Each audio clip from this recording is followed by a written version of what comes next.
السلام علیکم ورحمۃ اللہ وبرکاتہ۔ بسم اللہ الرحمن الرحیم۔ بیٹے کے اغوا ہونے کے 3 دن بعد مجھے اس کا پسندیدہ کھلونا دروازے پر ملا۔ کھلونے کا پیٹ پھٹا ہوا تھا۔ میں نے غور سے دیکھا تو اندر ایک میموری کارڈ تھا۔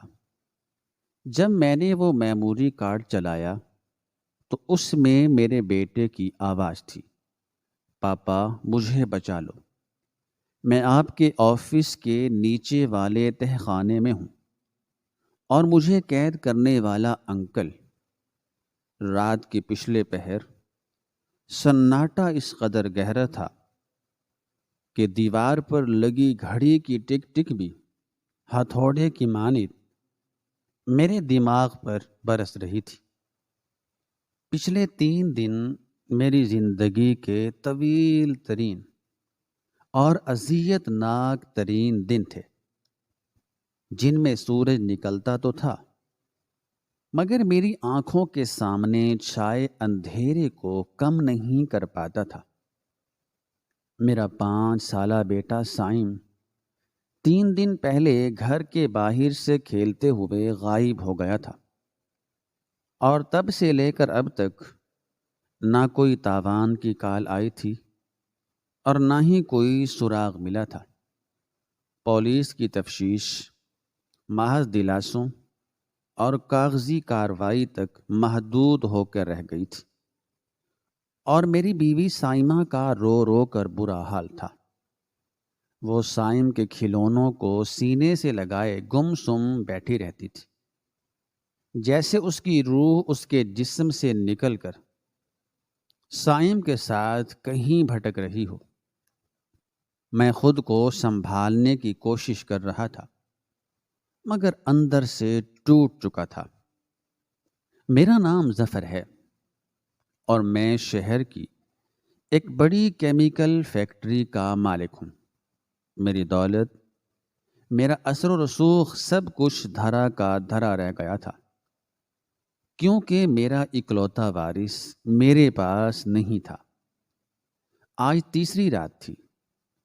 میں ڈرائنگ روم میں بیٹھا خالی نظروں سے دروازے کو دیکھ رہا تھا کہ اچانک ڈور بیل بجی۔ رات کے 3 بجے گھنٹے کی آواز کسی دھماکے سے کم نہیں تھی۔ میں نے چونک کر دروازے کی طرف دیکھا۔ میرے دل کی دھڑکن بے ترتیب ہو گئی۔ وہ واپس آ گیا ہے یا اغوا کاروں کا کوئی پیغام ہے؟ میں بھاگتا ہوا دروازے پر پہنچا اور کانپتے ہاتھوں سے دروازہ کھولا، مگر باہر کوئی نہیں تھا۔ گلی سنسان پڑی تھی۔ سٹریٹ لائٹ کی مدھم روشنی میں دور تک کوئی ذی روح نظر نہیں آ رہا تھا۔ مایوسی کی ایک لہر میرے وجود میں پڑ گئی۔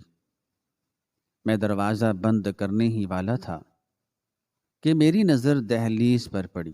ایک چھوٹی سی چیز پر جم گئی۔ وہ سائم کا پسندیدہ کھلونا تھا، ایک نیلے رنگ کا ریموٹ کنٹرول روبوٹ جسے وہ سوتے وقت بھی اپنے پاس رکھتا تھا۔ میں نے جلدی سے جھک کر وہ کھلونا اٹھا لیا اور دیوانہ وار ادھر ادھر دیکھا کہ شاید کوئی نظر آ جائے، مگر وہاں ہو کا عالم تھا۔ میں کھلونا لے کر اندر آ گیا اور دروازہ بند کر دیا۔ میرے ہاتھ کانپ رہے تھے۔ یہ محض ایک کھلونا نہیں تھا، یہ اس بات کا ثبوت تھا کہ میرا بیٹا جہاں بھی ہے، جن کے پاس بھی ہے، وہ میرے گھر تک رسائی رکھتے ہیں۔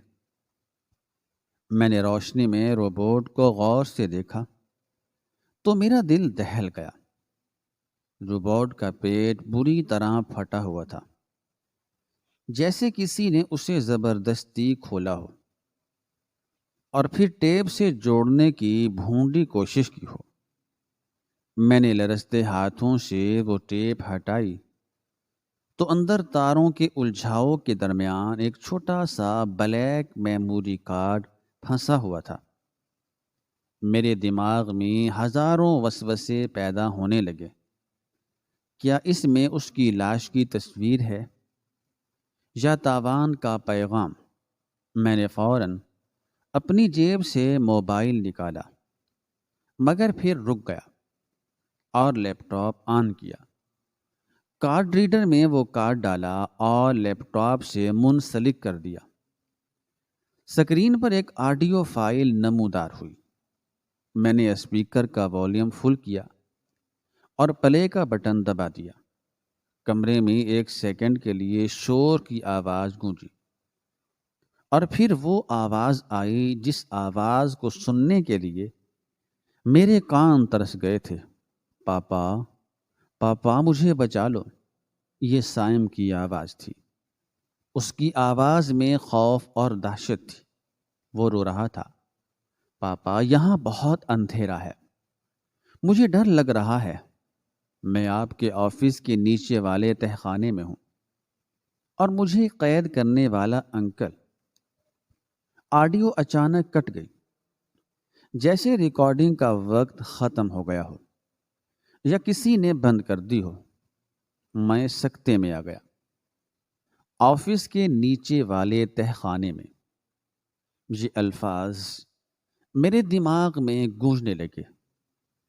میرا آفس فیکٹری کے اندر ہی بنا ہوا تھا، اور فیکٹری کے نیچے ایک بہت بڑا گودام نما تہخانہ تھا، جہاں پرانے کیمیکل کے ڈرم اور سکریپ کا سامان رکھا جاتا تھا۔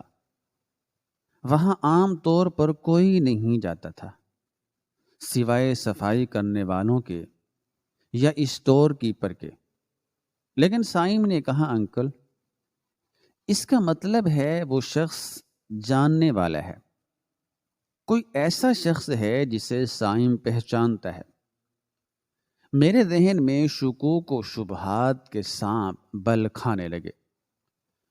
کون ہو سکتا ہے میرا بزنس پارٹنر نوید، جس سے پچھلے ہفتے میری تلخ کلامی ہوئی تھی، یا پھر میرا پرانا مینیجر جسے میں نے غبن کے الزام میں نکالا تھا، یا پھر کوئی اور؟ میرا دماغ تیزی سے کام کرنے لگا۔ میں نے پولیس کو فون کرنے کے لیے موبائل اٹھایا، مگر پھر رک گیا۔ اگر میں نے پولیس کو بتایا اور وہ سائرن بجاتے ہوئے پہنچ گئے، تو ہو سکتا ہے کہ وہ شخص گھبراہٹ میں میرے بیٹے کو نقصان پہنچا دے۔ اغوا کار میرے آفس کے تہخانے میں ہے، یعنی وہ فیکٹری کے اندر موجود ہے، یا اس کے پاس وہاں کی چابیاں ہیں۔ یہ کام انتہائی رازداری کا متقاضی تھا۔ میں نے فیصلہ کیا کہ میں خود جاؤں گا۔ میں نے دراز سے اپنا لائسنس یافتہ پستول نکالا، اسے لوڈ کیا اور جیب میں ڈال لیا۔ سائمہ کو میں نے کچھ نہیں بتایا تاکہ وہ مزید پریشان نہ ہو۔ میں نے اسے بس اتنا کہا کہ مجھے فیکٹری سے ایمرجنسی کال آئی ہے اور میں جا رہا ہوں۔ میں اپنی گاڑی میں بیٹھا اور فیکٹری کی طرف روانہ ہو گیا۔ بارش شروع ہو چکی تھی اور وائپر تیزی سے چل رہے تھے، مگر میرے دماغ میں چلنے والی آندھی باہر کے طوفان سے کہیں زیادہ تیز تھی۔ میرا بیٹا میرے ہی آفس کے نیچے قید تھا، اور میں بے خبر اپنے گھر میں بیٹھا رہا۔ اس سوچ نے مجھے خود سے نفرت دلا دی۔ میں نے گاڑی کی رفتار بڑھا دی۔ فیکٹری شہر کے مضافات میں انڈسٹریل ایریا میں تھی۔ راستے سنسان تھے، ویران تھے۔ ہر گزرتی گاڑی مجھے مشکوک لگ رہی تھی۔ میرے ذہن میں سائم کی وہ ادھوری بات اٹکی ہوئی تھی، مجھے قید کرنے والا انکل۔ وہ کون تھا؟ آخر وہ نام کیا تھا جو ریکارڈ نہیں ہو سکا؟ میرا شک ہر اس شخص پر جا رہا تھا جو فیکٹری میں کام کرتا تھا۔ میرے پاس 50 سے زیادہ ملازم تھے، ان میں سے کون اتنا ظالم ہو سکتا ہے کہ ایک معصوم بچے کو اس طرح اندھیرے تہخانے میں قید کر دے؟ فیکٹری کے قریب پہنچتے ہی میرا دل زور زور سے دھڑکنے لگا۔ عمارت کے باہر مین گیٹ پر چوکیدار موجود ہوتا تھا۔ میں نے گاڑی گیٹ سے تھوڑا دور اندھیرے میں روک دی تاکہ اگر کوئی اندر ہے تو اسے گاڑی کی آواز سے خبر نہ ہو۔ میں پیدل گیٹ کی طرف بڑھا۔ بارش کی بوندیں میرے چہرے پر پڑ رہی تھی، مگر مجھے سردی کا احساس نہیں ہو رہا تھا۔ میرے جسم میں انتقام اور خوف کی آگ جل رہی تھی۔ گیٹ پر چوکیدار رحمان بیٹھا اونگ رہا تھا۔ میں نے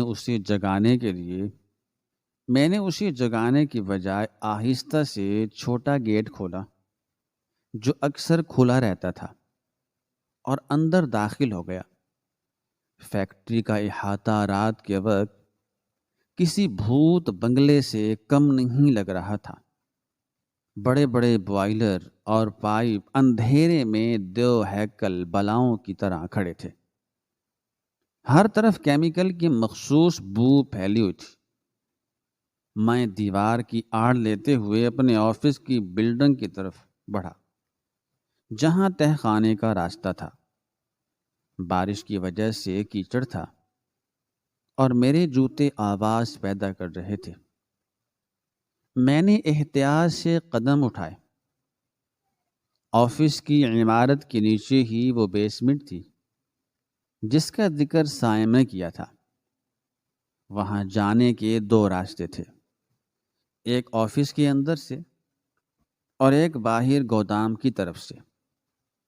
میں نے باہر والا راستہ اختیار کرنے کا سوچا کیونکہ آفس کا مین دروازہ لاک ہوگا اور اسے کھولنے میں وقت لگے گا اور شور بھی ہو سکتا ہے۔ میں آہستہ آہستہ گودام کی طرف بڑھا۔ میرا ہاتھ میری جیب میں پستول کے دستے پر جمع ہوا تھا۔ ہر آہٹ پر مجھے لگتا تھا کہ کوئی میرے پیچھے ہے۔ میرا شک ہر سائے پر جا رہا تھا۔ کیا وہ شخص اب بھی وہیں ہے یا بچی کو قید کر کے چلا گیا ہے؟ اگر وہ وہیں ہوا تو کیا وہ اکیلا ہے یا اس کے ساتھ اور لوگ بھی ہیں؟ یہ سوالات مجھے پاگل کر رہے تھے۔ میں گودام کے بڑے شٹر کے پاس پہنچا۔ تہخانے کی سیڑھیاں اس شٹر کے ساتھ بنے ایک چھوٹے لوہے کے دروازے کے پیچھے تھی۔ میں نے دیکھا کہ لوہے کے دروازے پر بڑا سا تالا لٹک رہا تھا۔ اس کا مطلب تھا کہ بظاہر دروازہ بند ہے، لیکن اگر اغوا کار اندر ہے تو اس کے پاس چابی ہوگی یا پھر وہ اندر سے بند کر کے بیٹھا ہوگا۔ میں نے تالے کو غور سے دیکھا۔ یہ فیکٹری کا ہی پرانا تالا تھا جس کی چابیاں آفس میں فور مین الیاس کے پاس ہوتی تھی۔ الیاس کا خیال آتے ہی میرے ماتھے پر شکنیں پڑ گئیں۔ الیاس میرا سب سے پرانا اور وفادار ملازم تھا۔ وہ پچھلے 15 سال سے میرے ساتھ تھا۔ اس پر شک کرنا مشکل تھا، مگر سائم نے کہا تھا انکل، اور سائم الیاس کو بخوبی جانتا تھا۔ کیا الیاس ایسا کر سکتا ہے؟ لیکن کیوں؟ میں اسے اچھی تنخواہ دیتا تھا، اس کی ہر ضرورت پوری کرتا تھا۔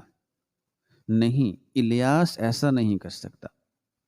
میں نے سر جھٹک دیا، مگر پھر خیال آیا کہ انسان کا ضمیر کب بدل جائے کچھ نہیں کہا جا سکتا۔ میں نے جیب سے چابیوں کا وہ گچھا نکالا جو میرے پاس سپیر ہوتا تھا اور کانپتے ہاتھوں سے تالا کھولنے کی کوشش کی۔ بارش کی وجہ سے تالا پھسل رہا تھا۔ بڑی مشکل سے میں نے تالا کھولا اور آہستگی سے کنڈا اتارا۔ اور دروازہ زنگ آلود تھا، اس لیے اس نے کھلتے ہوئے ایک کریز سی آواز نکالی۔ چر۔ رات کے سناٹے میں یہ آواز مجھے کسی دھماکے کی طرح لگی۔ میں فوراً رک گیا اور سانس روک کر سننے کی کوشش کی کہ کیا اندر سے کوئی رد عمل آیا ہے۔ چند لمحے گزر گئے مگر اندر سے کوئی آواز نہیں آئی، صرف بارش کا شور تھا۔ میں نے ہمت کی اور دروازہ کھول کر اندر اندھیرے میں قدم رکھا۔ اندر گھوپ اندھیرا تھا اور کیمیکل کی بو باہر کی نسبت بہت زیادہ شدید تھی۔ میں نے موبائل کی ٹارچ جلائی اور سیڑھیاں اترنے لگا۔ سیڑھیاں نم تھیں اور پھسلن تھی۔ تہخانہ بہت وسیع تھا۔ یہاں فیکٹری کا ناکارہ سامان، پرانے ڈرم اور ٹوٹی ہوئی مشینیں پڑی رہتی تھی۔ جگہ جگہ جالے لگے ہوئے تھے اور چوہوں کے بھاگنے کی آوازیں آ رہی تھی۔ میں نے طبی آواز میں پکارا، سائم۔ میری آواز گونج کر واپس آ گئی۔ جواب نہیں ملا۔ میرا دل بیٹھنے لگا، کیا میں دیر کر چکا ہوں یا کیا وہ اسے یہاں سے بھگا لے گئے ہیں؟ میں آگے بڑھا۔ میرا جوتا کسی چیز سے ٹکرایا۔ میں نے نیچے دیکھا تو وہ سائم کا ایک جوتا تھا۔ میرے منہ سے بے اختیار ایک سسکی نکلی۔ یہ وہی جوتا تھا جو اس نے غائب ہونے والے دن پہنا ہوا تھا۔ اس کا مطلب تھا کہ وہ یہی ہے یا یہی تھا۔ میں نے جوتا اٹھا کر جیب میں ڈالا اور ٹارچ کی روشنی ادھر ادھر گھمانے لگا۔ تہخانے میں بڑے بڑے ڈرموں کے ڈھیر لگے ہوئے تھے جو دیواروں کی طرح راستہ روکے کھڑے تھے۔ یہ جگہ کسی بھول بھلائیوں سے کم نہیں تھی۔ اچانک مجھے تہخانے کے دوسرے کونے سے کسی چیز کے گرنے کی آواز آئی، جیسے کوئی لوہے کا راڈ گرا ہو۔ میں چونک گیا۔ میں اکیلا نہیں تھا، وہاں کوئی اور بھی تھا۔ میں نے فوراً ٹارچ بجھا دی اور اندھیرے میں آنکھیں پھاڑ کر دیکھنے کی کوشش کی۔ میرے کانوں میں خون کی گردش کی آواز گونج رہی تھی۔ میں نے پستول باہر نکال لیا اور آواز کی سمت دبے پاؤں بڑھنا شروع کیا۔ اب یہ آواز میرے بیٹے کی تلاش نہیں تھی بلکہ ایک جنگ تھی۔ میں اس شخص کے قریب جا رہا تھا جس نے میری زندگی اجیرن کر دی تھی۔ اندھیرے میں چلتے ہوئے میں کئی بار چیزوں سے ٹکرایا مگر میں نے اف تک نہ کی۔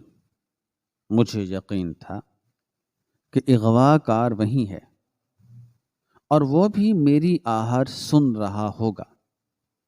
یہ موت اور زندگی کا کھیل بن چکا تھا۔ میں نے سانس روکی اور ایک بڑے جنریٹر کے پیچھے چھپ گیا۔ تھوڑے فاصلے پر مجھے مدھم سی روشنی نظر آئی، جیسے کوئی موبائل کی سکرین ہو۔ وہ روشنی ہل رہی تھی، حرکت کر رہی تھی۔ کوئی وہاں موجود تھا۔ میں نے اپنی گرفت پستول پر مضبوط کی اور تیار ہو گیا۔ میں نہیں جانتا تھا کہ سامنے کون ہے، مگر جو بھی تھا آج وہ میرے غضب سے بچ نہیں سکتا تھا۔ میرے ذہن میں سائم کا معصوم چہرہ اور اس کی وہ خوف زدہ آواز گونج رہی تھی، پاپا مجھے بچا لو۔ میں نے دل ہی دل میں قسم کھائی کہ آج میں اسے لے کر ہی جاؤں گا، چاہے اس کے لیے مجھے جان ہی کیوں نہ دینی پڑے۔ میں نے ایک گہرا سانس لیا اور اس روشنی کی طرف قدم بڑھایا جو میرے اور میرے بیٹے کے درمیان حائل آخری رکاوٹ تھی۔ میں اس مدھم روشنی کی جانب بلی کے پنجوں کی طرح آہستگی سے بڑھ رہا تھا۔ میرے دل کی دھڑکنیں اتنی تیز تھیں کہ مجھے لگ رہا تھا کی آواز پورے تہخانے میں گونج رہی ہے۔ وہ روشنی ایک ٹارچ کی تھی جو زمین پر پڑی تھی اور اس کا رخ دیوار کی طرف تھا، جس سے ایک لمبا اور ڈراؤنا سایہ بن رہا تھا۔ میں جنریٹر کی آڑ سے نکلا اور ایک پرانی زنگ آلود مشین کے پیچھے جا چھپا۔ اب میں اس شخص سے صرف چند قدم کے فاصلے پر تھا۔ مجھے اس کی اس بھاری سانسوں کی آواز سنائی دے رہی تھی۔ وہ شخص شاید کسی چیز کو ٹٹول رہا تھا یا کچھ ڈھونڈ رہا تھا۔ میرے اندر کا غصہ خوف پر حاوی ہو چکا تھا۔ میں نے اپنی پستول کا رخ اس سائے کی طرف کیا اور اپنی تمام تر ہمت جمع کر کے اچانک سامنے آ گیا۔ خبردار جو اپنی جگہ سے ہلے ورنہ گولی مار دوں گا۔ میری آواز تہخانے کی دیواروں سے ٹکرا کر گونجی اور وہ شخص بری طرح بتکا۔ اس کے ہاتھ سے جو چیز تھی وہ گر گئی اور وہ لڑکھڑا کر پیچھے ہٹا۔ میں نے فوراً اپنے موبائل کی ٹارچ اس کے چہرے پر ماری۔ روشنی سیدھی اس کی آنکھوں میں لگی اور وہ آنکھیں مونتے ہوئے ہاتھ اٹھا کر چیخا، مت ماریں صاحب، مت ماریں، میں ہوں۔ یہ آواز میرے لیے اجنبی نہیں تھی۔ یہ ایک جانی پہچانی آواز تھی جس نے مجھے مزید حیرت میں ڈال دیا۔ میں نے ٹارچ کا فوکس اس کے چہرے پر کیا تو میرے پیروں تلے سے زمین نکل گئی۔ سامنے کھڑا شخص کوئی اور نہیں بلکہ میرا اپنا فور مین الیاس تھا۔ وہ الیاس جس پر میں آنکھیں بند کر کے بھروسہ کرتا تھا، جو پچھلے 15 سال سے میرے ساتھ تھا۔ اس کے چہرے پر ہوائیاں اڑ رہی تھی اور وہ خوف سے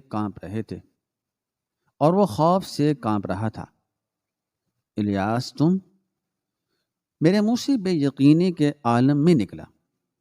مجھے اپنی آنکھوں پر یقین نہیں آ رہا تھا کہ وہ انسان جو میرے بچوں کو اپنے بچوں کی طرح سمجھتا تھا، وہی میرے بیٹے کے اغوا کا ذمہ دار ہے۔ میرا حیرت کا جھٹکا فوراً شدید غصے میں بدل گیا۔ میں نے پستول سیدھا اس کے ماتھے کی طرف کیا اور میں دھاڑا، میرا بیٹا کہاں ہے؟ الیاس، میرا سائم کہاں ہے؟ الیاس زمین پر گھٹنوں کے بل گر گیا اور ہاتھ جوڑ کر رونے لگا۔ صاحب، مجھے معاف کر دیں، مجھ سے بہت بڑی غلطی ہو گئی ہے۔ وہ وہیں ہے، وہیں پیچھے ڈرموں کے پاس۔ اس نے کانپتے ہوئے ہاتھ سے تہخانے کی طرف اشارہ کیا، ایک کونے کی طرف تہخانے کے اشارہ کیا جہاں کیمیکل کے بڑے نیلے ڈرموں کا ڈھیر لگا ہوا تھا۔ میں نے ایک لمحے کے لیے بھی الیاس پر سے پستول نہیں ہٹایا، لیکن میری توجہ کا مرکز اب وہ کونا تھا۔ اگر اسے ایک خراش بھی آئی تو میں تمہیں زندہ نہیں چھوڑوں گا، میں نے دانت پیستے ہوئے کہا اور الیاس کو وہیں زمین پر لیٹنے کا حکم دیا۔ لیٹ جاؤ الٹا اور اپنے ہاتھ سر پر رکھو۔ الیاس فوراً حکم بجا لایا۔ وہ بری طرح رو رہا تھا۔ میں الٹے قدموں سے چلتا ہوا اس کونے کی طرف بڑھا۔ میری نظریں الیاس پر جمی ہوئی تھی اور کان اس کونے کی طرف لگے ہوئے تھے جہاں میرا لخت جگر موجود تھا۔ جیسے ہی میں ڈرموں کے قریب پہنچا، مجھے ہلکی سی سسکیوں کی آواز سنائی دی۔ یہ سسکیوں کی آواز اتنی دھیمی تھی کہ اگر وہاں سناٹا نہ ہوتا، گہری خاموشی نہ ہوتی تو شاید میں سن نہ پاتا۔ میرا دل زور سے دھڑکا۔ سائم، میں نے پکارا۔ سسکیوں کی آواز رک گئی۔ شاید وہ ڈر گیا تھا۔ میں نے ٹارچ کی روشنی ڈرموں کے پیچھے ڈالی تو وہاں کا منظر دیکھ کر میرا کلیجہ منہ کو آ گیا۔ میرا معصوم پھول جیسا بیٹا سائم رسیوں سے بندھا ہوا ایک گندے سے میٹ پر پڑا تھا۔ اس کے منہ پر ٹیپ لگی ہوئی تھی اور آنکھوں میں وحشت ناچ رہی تھی۔ اس کے کپڑے میلے ہو چکے تھے اور وہ سردی اور خوف سے تھر تھر کانپ رہا تھا۔ روشنی پڑتے ہی وہ سکڑ گیا، جیسے اسے لگا ہو کہ وہ ظالم شخص واپس آ گیا ہے۔ میں نے فوراً پستول جیب میں ڈالا اور دیوانہ وار اس کی طرف لپکا۔ سائم بیٹا میں ہوں، پاپا آ گئے ہیں۔ میں نے جلدی سے اس کے منہ سے ٹیپ ہٹائی۔ ٹیپ ہٹتے ہی وہ پھوٹ پھوٹ کر رو پڑا۔ پاپا پاپا، اس نے کمزور آواز میں پکارا۔ میں نے جلدی سے اس کے ہاتھ پاؤں کی رسیاں کھولیں۔ میری آنکھوں سے بھی آنسو جاری تھے، جنہیں میں روک نہیں پا رہا تھا۔ رسیاں کھلتے ہی اس نے اپنے ننھے بازو میری گردن میں ڈال دیے اور مجھ سے ایسے چمٹ گیا جیسے اب کبھی نہیں چھوڑے گا۔ اس کا جسم بخار سے تپ رہا تھا۔ کچھ نہیں ہوگا بیٹا، پاپا آ گئے ہیں، اب کوئی تمہیں کچھ نہیں کہے گا۔ میں اسے تسلی دیتا رہا اور اس کے بالوں میں انگلیاں پھیرتا رہا۔ اس نے اپنا سر میرے سینے میں چھپا لیا تھا۔ وہ اتنا سہما ہوا تھا کہ آنکھیں کھولنے کو بھی تیار نہیں تھا۔ میں نے اسے گود میں اٹھایا اور سینے سے لگا لیا۔ اس وقت مجھے دنیا کی ہر دولت، ہر کامیابی ہیچ لگ رہی تھی۔ میرا بیٹا میری باہوں میں تھا اور یہی میری کل کائنات تھی۔ میں اسے لے کر واپس مڑا جہاں الیاس ابھی بھی زمین پر اوندھے منہ لیٹا رو رہا تھا۔ سائم نے الیاس کو دیکھتے ہی مجھے زور سے بھینچ لیا اور اپنا منہ دوسری طرف کر لیا۔ اس کا یہ رد عمل میرے غصے میں پٹرول چھڑکنے کے مترادف تھا۔ میں سائم کو گود میں لیے الیاس کے سر پر جا کھڑا ہوا۔ اٹھو، میں نے گرجدار آواز میں کہا۔ الیاس کانپتا ہوا اٹھا اور ہاتھ جوڑ کر کھڑا ہو گیا۔ اس کی آنکھیں سوجی ہوئی تھیں اور چہرے پر ندامت تھی، پچھتاوا تھا، شرمندگی تھی۔ صاحب، خدا کی قسم، میرا ارادہ بچے کو نقصان پہنچانے کا نہیں تھا۔ میں نے بات کاٹ دی۔ بس کیا۔ ہاں، پیسوں کے لیے تم اتنے گر گئے الیاس؟ اگر تمہیں پیسے چاہیے تھے تو مانگ لیتے مجھ سے۔ میں نے کب انکار کیا تھا تمہیں؟ لیکن تم نے میرے بیٹے کو اغوا کیا، اسے بدبودار تہخانے میں جانوروں کی طرح باندھ کر رکھا۔ میرا دل چاہ رہا تھا کہ میں وہیں اس کا گلا گھونٹ دوں، مگر سائم میری گود میں تھا اور میں اس کے سامنے کوئی خونی منظر نہیں بنانا چاہتا تھا۔ نہیں صاحب، نہیں، پیسوں کے لیے نہیں کیا میں نے۔ یہ سب کچھ پیسوں کا چکر نہیں تھا۔ الیاس نے تڑپ کر کہا۔ تو پھر کس لیے کیا؟ ہاں، کیا دشمنی تھی تمہاری مجھ سے؟ کس نے کہا تھا تمہیں یہ کرنے کو؟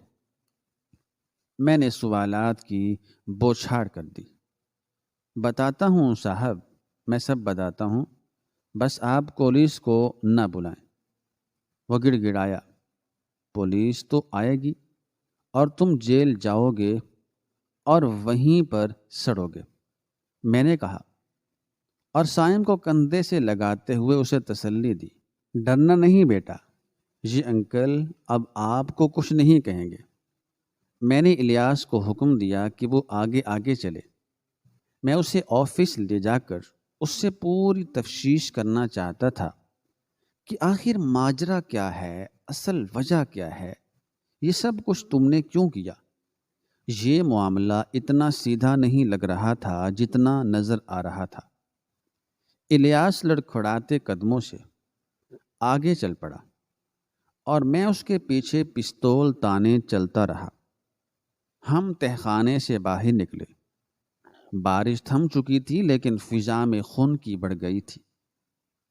میں نے سائم کو اپنی جیکٹ میں چھپا لیا۔ باہر کی تازہ ہوا لگتی ہی سائم نے گہرا سانس دیا، جیسے وہ کسی قبر سے نکل کر آیا ہو۔ ہم آفس کے مین دروازے سے اندر داخل ہوئے۔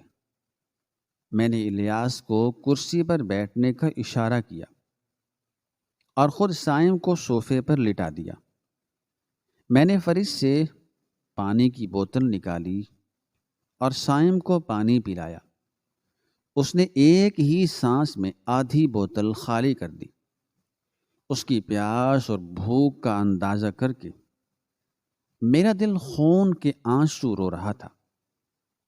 پھر میں الیاس کی طرف مڑا جو سر جھکائے بیٹھا تھا۔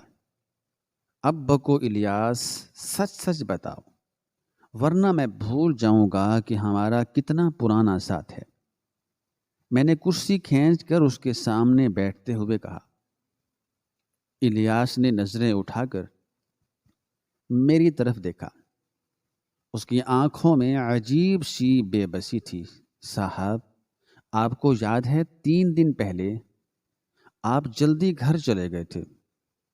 اس نے لرزتی آواز میں ایک کہانی شروع کی۔ جی ہاں مجھے یاد ہے، تو کیا ہوا؟ میں نے سختی سے پوچھا۔ اس دن فیکٹری میں کام جلدی ختم ہو گیا تھا۔ لیبر جا چکی تھی، میں اور چوکیدار باقی تھے۔ میں نے چوکیدار کو چائے لینے بھیج دیا تھا اور خود گودام کی طرف آ گیا تھا۔ وہ رکا اور ایک لمبا سانس لیا، جیسے کوئی بھاری بوجھ اٹھانے کی کوشش کر رہا ہو۔ صاحب، میں پچھلے 6 مہینے سے ایک غلط کام کر رہا تھا۔ میں آپ کی پیٹھ پیچھے فیکٹری کا مہنگا کیمیکل تھوڑا تھوڑا کر کے چوری کر رہا تھا اور اسے بلیک مارکیٹ میں بیچ رہا تھا۔ یہ سن کر مجھے جھٹکا لگا۔ الیاس، اور چوری؟ یہ بات میرے وہم و گمان میں بھی نہیں تھی۔ تم چوری کر رہے تھے؟ میں نے حیرت سے پوچھا۔ جی صاحب، میری بیٹی کی شادی تھی اور میرے پاس پیسے کم پڑ رہے تھے۔ شیطان نے مجھے بہکا دیا۔ میں روزانہ 2-3 کین تہخانے میں چھپا دیتا تھا اور رات کو نکال لے جاتا تھا۔ اس دن بھی میں تہخانے میں کیمیکل کے ڈرم شفٹ کر رہا تھا کہ اچانک وہ پھر رک گیا اور سائم کی طرف دیکھا جو اب بھی سہم کر صوفے پر بیٹھا ہمیں دیکھ رہا تھا۔ اچانک کیا ہوا؟ میں نے میز پر ہاتھ مارتے ہوئے پوچھا۔ اچانک سائم وہاں آ گیا صاحب۔ شاید وہ آپ کے پیچھے پیچھے آیا تھا اور راستہ بھول کر تہخانے میں چلا گیا تھا۔ یہ شاید کھیلتے ہوئے وہاں پہنچ گیا تھا۔ میں اس وقت ڈرموں سے کیمیکل نکال کر دوسرے کین میں بھر رہا تھا۔ میں اتنا مصروف تھا کہ مجھے پتہ ہی نہیں چلا کہ سائم کب میرے پیچھے آ کر کھڑا ہو گیا۔ جب میں مڑا تو وہ مجھے دیکھ رہا تھا۔ اس نے مجھے دیکھ لیا تھا صاحب۔ اس نے مجھے چوری کرتے ہوئے رنگے ہاتھوں پکڑ لیا تھا۔ الیاس کی آواز بھر آ گئی۔ اس نے معصومیت سے پوچھا کہ انکل الیاس، آپ یہ کیا کر رہے ہیں؟ میں پاپا کو بتاؤں گا۔ یہ سنتے ہی میرے پیروں تلے سے زمین نکل گئی۔ مجھے لگا کہ میں ختم ہو گیا۔ میری 15 سال کی عزت، میری نوکری، سب کچھ داؤ پر لگ گئی تھی۔ میں گھبرا گیا صاحب، بری طرح گھبرا گیا۔ مجھے کچھ سمجھ نہیں آ رہا تھا، گھبراہٹ کے عالم میں تھا کہ میں کیا کروں۔ میں نے اسے پکڑ لیا، میں نے اسے روکنے کی کوشش کی تو وہ بھاگنے لگا، تو میں نے اسے پکڑ لیا اور اس کے منہ پر ہاتھ رکھ دیا تاکہ وہ شور نہ مچائے۔ میرا مقصد اسے مارنا یا اغوا کرنا نہیں تھا، صاحب خدا گواہ ہے۔ میں نے بس اسے چپ کرانے کی کوشش کی تھی۔ الیاس پھوٹ پھوٹ کر رونے لگا۔ پھر تم نے اسے باندھا کیوں؟ اسے گھر کیوں نہیں چھوڑا؟ میں نے غصے سے پوچھا۔ میں ڈر گیا تھا صاحب، بہت ڈر گیا تھا۔ مجھے لگا اگر میں اسے لے کر باہر گیا تو یہ سب کو بتا دے گا، سب کو پتہ چل جائے گا۔ میں نے سوچا اسے تھوڑی دیر کے لیے یہاں بٹھا دیتا ہوں، اور پھر جب سب چلے جائیں گے تو اسے سمجھا بجھا کر گھر چھوڑاؤں گا۔ میں نے اسے ایک کونے میں بٹھا دیا اور اسے ڈرایا کہ اگر اس نے شور مچایا تو بھوت آ جائیں گے۔ لیکن پھر کام بڑھ گیا، اور جب میں واپس آیا تو وہ سو چکا تھا۔ میں اسے اٹھانے کی ہمت نہیں کر سکا۔ میں بزدل ہو گیا صاحب۔ میں وہاں سے بھاگ گیا۔ میں ساری رات نہیں سویا۔ اگلے دن جب میں آیا تو میں نے دیکھا کہ پولیس آئی ہوئی ہے اور آپ پریشان ہیں۔ میری ہمت جواب دے گئی۔ مجھے لگا اب اگر میں شائم کو سامنے لایا تو آپ پوچھیں گے کہ وہ کہاں تھا، اور شائم سب سچ بتا دے گا۔ میں پھنس چکا تھا صاحب، اپنی ہی غلطی کے جال میں پھنس چکا تھا۔ الیاس نے سر پکڑ لیا۔ تو تم نے اسے 3 دن وہاں بھوکا پیاسا رکھا صرف اپنی چوری چھپانے کے لیے؟ میرا خون کھول رہا تھا۔ نہیں صاحب، میں اسے چھپ کر کھانا پانی دیتا رہا ہوں، میں نے اسے بھوکا نہیں رکھا۔ رات کو جب سب چلے جاتے تھے میں آتا تھا۔ میں خود جہنم میں چل رہا تھا صاحب۔ مجھے سمجھ نہیں آ رہا تھا کہ میں اس دلدل سے کیسے نکلوں۔ پھر مجھے خیال آیا کہ اگر میں اسے ایسے ہی چھوڑ دوں تو وہ مر جائے گا یا مجھے پھنسا دے گا۔ میں نے فیصلہ کیا کہ میں اسے واپس آپ تک پہنچا دوں گا، چاہے میرا انجام کچھ بھی ہو۔ لیکن میں آپ کے سامنے آنے کی ہمت نہیں کر پا رہا تھا، اس لیے میں نے وہ ڈرامہ کیا، وہ کھلونا اور وہ میموری کارڈ۔ میں نے سوچا کہ اگر میں اغوا کا ڈرامہ کروں گا تو شاید میں اپنی چوری کے الزام سے بچ جاؤں گا اور سب سمجھیں کہ کوئی اغوا کار تھا جو بھاگ گیا۔ الیاس کی کہانی سن کر میں دنگ رہ گیا۔ یہ کوئی پیشہ ورانہ اغوا نہیں تھا، یہ محض ایک بزدل انسان کی غلطیوں کا تسلسل تھا جس نے اپنی ایک چھوٹی چوری چھپانے کے لیے میرے بیٹے کی زندگی داؤ پر لگا دی تھی۔ اور وہ ریکارڈنگ وہ تم نے کیسے کی؟ میں نے پوچھا۔ وہ تو سائم رو رہا تھا اور کہہ رہا تھا کہ پاپا کو بلا دو۔ میں نے اسے دلاسا دینے کے لیے اپنا فون دیا تھا کہ اس میں ریکارڈ کر لو، میں پاپا کو بھیج دوں گا۔ اس نے جو بولا وہ سچ تھا، لیکن میں نے سوچا کہ اس آواز سے آپ کو لگے گا کہ وہ خطرے میں ہے اور آپ اسے ڈھونڈ لیں گے۔ میں نے کارڈ جان بوجھ کر ٹوٹے کھلونے میں ڈالا تاکہ آپ کو وہ مل جائے۔ الیاس نے سر نیچے کر لیا۔ الیاس نے اپنا سر جھکا لیا۔ میں گنہگار ہوں صاحب، بہت بڑا گنہگار ہوں۔ آپ مجھے سزا دیں گے، مجھے قبول ہے۔ آپ مجھے تھانے میں دے دیں، مجھے قبول ہے۔ کمرے میں ایک بھاری خاموشی چھا گئی۔ سائم اب سو چکا تھا، شاید وہ تھکاوٹ اور سکون کی وجہ سے نیند کی وادی میں چلا گیا تھا۔ میں نے الیاس کی طرف دیکھا۔ ایک لمحے پہلے تک وہ میرے لیے ایک ظالم درندہ تھا، لیکن اب وہ ایک ٹوٹا ہوا، بزدل اور پچھتاوے میں ڈوبا ہوا انسان نظر آ رہا تھا۔ مگر اس نے جو کیا تھا وہ ناقابل معافی تھا۔ اس کی بزدلی نے میرے بیٹے کو ذہنی صدمہ پہنچایا تھا۔ میں اٹھا اور فون کی طرف بڑھا۔ تم نے سچ بول دیا الیاس، یہ اچھی بات ہے، میں نے ریسیور اٹھاتے ہوئے کہا، لیکن تم نے میرے اعتماد کا جو خون کیا ہے اور میرے بیٹے کو جو تکلیف دی ہے اس کا حساب قانون لے گا۔ میں نے نمبر ملانا شروع کیا۔ الیاس نے کوئی مزاحمت نہیں کی، وہ بس سر جھکائے روتا رہا۔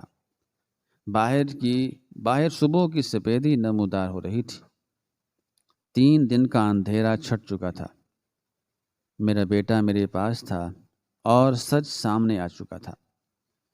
یہ سچ بہت تلخ تھا، مگر کم از کم اب کوئی راز باقی نہیں تھا، سوائے اس ایک بات کے جو الیاس نے شاید خود سے بھی چھپائی ہوئی تھی، اور وہ یہ کہ جب ایک غلطی چھپانے کے لیے انسان دوسری غلطی کرتا ہے تو وہ انجام کے ایسے چکر میں پھنس جاتا ہے جہاں سے واپسی کا کوئی راستہ نہیں ہوتا۔